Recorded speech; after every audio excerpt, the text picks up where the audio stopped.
investigation so far of the ICI? Unang-una, sir, hindi ko po alam kung bakit meron pa investigation ang ICI. Kasi napakadali naman yun eh.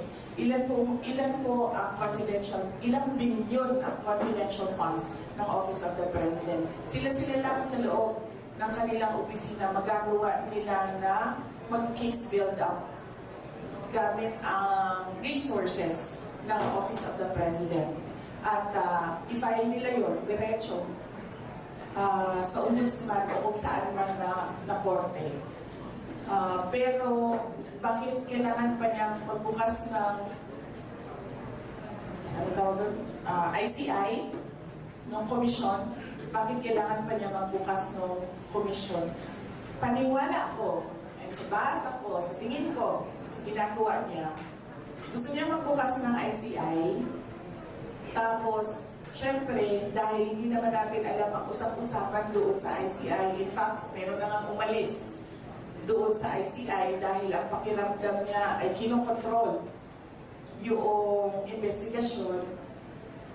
Nagbukas sila ng ICI para kung ano man yung investigation report ng ICI, yun na yung official na kwento ng nangyaring korupsyon.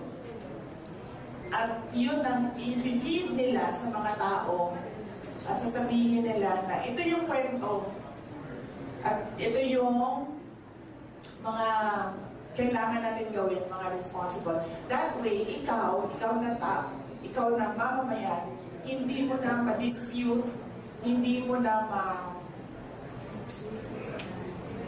ma-kontra yung results dahil sasabihin niya, hindi, legitimate yan. Nagawa ako ng komisyon, nag-imbestiga ang komisyon, merong lumabas na commission report.